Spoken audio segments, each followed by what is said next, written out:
Good morning, you're listening to the brief wake up, your mindful start to the day. I'm Handel, your daily coffee companion, helping you wake up informed, thoughtful, and maybe just a little amused before the day gets old. If you're commuting, corralling kids, or just standing in line for caffeine, you're in the right place. Let's get you caught up. This morning for our health, let's talk about something almost everyone suffers from, even if we don't realize it: poor posture. We live in a world that bends us forward. Hours at desks, phones, and steering wheels pull our shoulders in, round our backs, and push our heads out like we're leaning into the future a little too far. Over time, that small slouch becomes a signal, not just of fatigue, but of dysfunction. Poor posture starts quietly. The causes are everywhere: weak core muscles, tight hip flexors, long hours of sitting, and screens that sit too low. Stress plays a part too. The more tense we are, the more we curl in, guarding ourselves subconsciously. Even footwear in sleep position can shift the spine out of its natural balance. And the effects? They're not just cosmetic. Neck and shoulder pain, lower back strain, and tension headaches are the daily symptoms most people dismiss as normal. But poor posture also reduces lung capacity, slows circulation, and makes muscles work harder just to keep you upright. You can see it in the mirror: the forward head, rounded shoulders, uneven hips, even a belly that sticks out not from fat, but from tilt.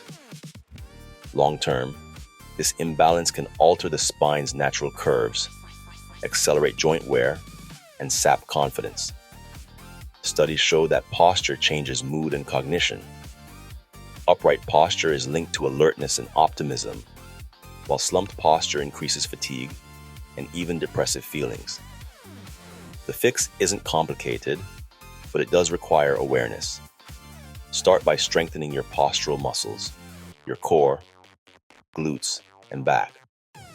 Stretch your chest and hip flexors daily. Adjust your workstation so your eyes meet your screen, your feet touch the floor, and your shoulders stay relaxed. Stand up every 30 minutes. Take deep breaths to reset your spine, and walk tall. Even those small corrections add up. Because posture isn't just about how we look. It's about how our body communicates with gravity, energy, and emotion. Straighten your spine, open your chest, and you'll be surprised how the world feels a little lighter.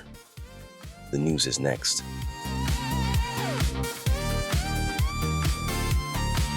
In the news, tragedy at home and abroad. Two communities on opposite sides of the world woke up to horror. One in the quiet of an Ivy League campus, the other on a sunlit beach thousands of miles away. Let's start in Providence, Rhode Island, where Brown University became the scene of a mass shooting Saturday night. According to police, a gunman opened fire inside the Barrison Holly Engineering building during what witnesses say was an exam review session. 2 people were killed, 9 others injured, and dozens of students barricaded themselves in classrooms as alarms blared across campus.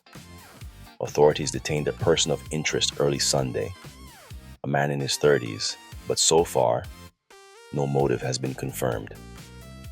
The campus remains closed for in-person activity, and grief counselors have been brought in as students prepare for finals that may now never feel the same. Local leaders, including Rhode Island's governor, called the event an unthinkable act in a place of learning. And while Providence mourned, tragedy struck nearly half a world away. In Sydney, Australia, what began as a festive Hanukkah gathering on Bondi Beach turned into one of the country's deadliest shootings in decades. 2 gunmen opened fire on a crowd celebrating Chanukah by the sea, killing at least 11 people and injuring dozens more. Police say one attacker was shot dead at the scene, and another remains in custody. Officials are calling it a terrorist attack, driven by anti-Semitic hatred. One man, identified as 43-year-old Ahmed al-Ahmed, is being hailed as a hero after tackling and disarming one of the gunmen, likely saving dozens of lives before police moved in. Australian Prime Minister Anthony Albanese condemned the violence as an assault not just on the Jewish community, but on our shared humanity. World leaders echoed the sentiment, calling for unity and vigilance as anti-Semitic attacks continue to rise globally. But this weekend also reignited a difficult conversation about how America's gun crisis is no longer just America's problem.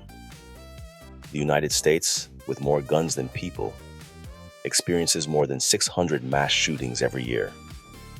That culture of violence, amplified through media, ideology, and extremism online, is spilling outward. Even nations once defined by their strict gun laws are seeing an echo effect. Imported weapons, radicalized copycats, and a shared sense of numbness to violence that was once uniquely American. Back in Providence, vigils flickered through the cold New England night, candles held by students who had only hours earlier been solving equations.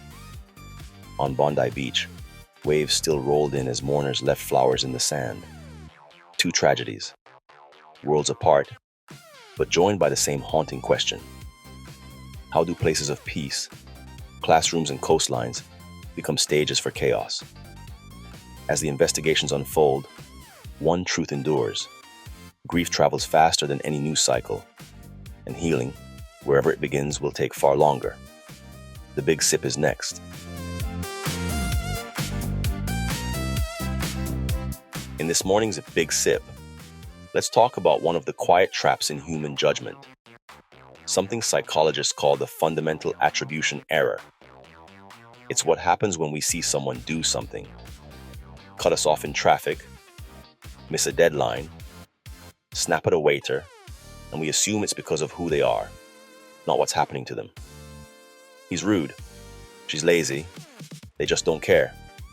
Meanwhile, if we did the same thing, we would say, I was late, I am stressed, or it has been a long week. That's the fundamental attribution error, our tendency to explain other people's behavior by their character and our own by circumstance. Psychologists have studied this for decades. It turns out we make these snap judgments because behavior is visible, but context is not. We see the action, not the pressure behind it. And our brains prefer simple stories. It's easier to say, he's selfish, than to ask, what else might be true? Culturally, it runs deep. In the West, where individualism is prized, we tend to pin outcomes on personality. In many Asian or collectivist cultures, observers pay more attention to the situation, the environment, the stress, the community around the person. Neither view is wrong, but one is often more forgiving. And here's the twist. We don't even apply this bias evenly. When we fail, it's the situation. When others fail, it's their flaw. That gap, called the actor-observer bias, drives so much conflict at work, in families, and even in politics. We judge motives instead of circumstances, but we can catch ourselves. Next time someone frustrates you, pause and ask, what else could be true? Could there be pressure, grief, or fear that I can't see? That one question can shift you from judgment to curiosity, from blame to understanding. In leadership, that's the difference between calling someone lazy and asking what's blocking their progress. In relationships, it's the difference between you don't care and you seem overwhelmed. The world doesn't change when we name the bias. It changes when we stop living by it. So today, notice the stories you tell about others. We all live behind the curtain of our own circumstances, and sometimes grace is just the willingness to look behind someone else's. The lighter roast is next. For this morning's lighter roast, let's talk about a word that's lost its meaning faster than a New Year's resolution: narcissism. Once upon a time, it was a clinical diagnosis: narcissistic personality disorder, describing deep insecurity hidden beneath a facade of confidence. But now, it's everywhere. Your ex was a narcissist. Your boss is a narcissist. The guy who took too long to text back, also a narcissist. We've turned it into a social reflex, a way to name anyone who frustrates us or doesn't mirror our emotions perfectly. Part of it is cultural. We live in an age of personal branding, selfies, and status updates. When everyone's a performer, self-focus looks a lot like vanity, but it's not always pathology. Sometimes it's just Wi-Fi and front-facing cameras. But here's where it matters. Overusing that word changes how we relate. Label someone a narcissist, and you stop looking for their context, their fear, their own personal history, their reason. You move from curiosity to condemnation. It becomes less about fixing the relationship and more about diagnosing it. And that's the danger. Real narcissistic personalities do exist. People who truly can't empathize or take responsibility, and they can cause deep harm. But when the term becomes our go-to insult, we blur that line. We start confusing everyday ego with emotional disorder, and we stop holding space for normal imperfection. So maybe the better question isn't, is this person a narcissist? But can this person show empathy, take feedback, and care about more than themselves? Because that's the real test, and it doesn't need a label. In the end, if everyone's the main character, no one's left in the audience. And relationships, the good ones, the messy ones, the human ones, need both. Our commemoration is next. Today is December 15th, and on this day, we celebrate something that defines nearly every freedom we have: Bill of Rights Day. Back in 1791, the first 10 amendments to the U.S. Constitution were ratified, guaranteeing freedom of speech, religion, and the press, along with the right to due process and protection from government overreach. They were born out of fear of tyranny, and turned that fear into a framework for liberty. 2 centuries later, those rights still sit at the center of every debate we have as a nation, from protest to privacy, from journalism to justice. It's also Zamenhof Day, marking the birthday of Ludwig Zamenhof, a Polish physician who created a language called Esperanto, designed to be easy to learn and politically neutral, so people from any country could communicate on equal ground. He believed humanity's greatest conflicts came not from hatred, but from misunderstanding, a reminder that peace often starts with a shared word. And because balance matters, today is also National Cupcake Day and Wear Your Pearls Day. One celebrates sweetness, the other quiet strength. So maybe today, take a small moment of joy, a bite of something good, or a gesture that reminds you of grace. From the Bill of Rights to a universal language, to the simple joy of frosting, December 15th reminds us that freedom, connection, and kindness are all worth protecting. So, on this December 15th show, we pulled 3 threads through the morning. Fix the small daily habits that shape your body, guard your mind against easy labels and biases, and face hard news with clarity and compassion.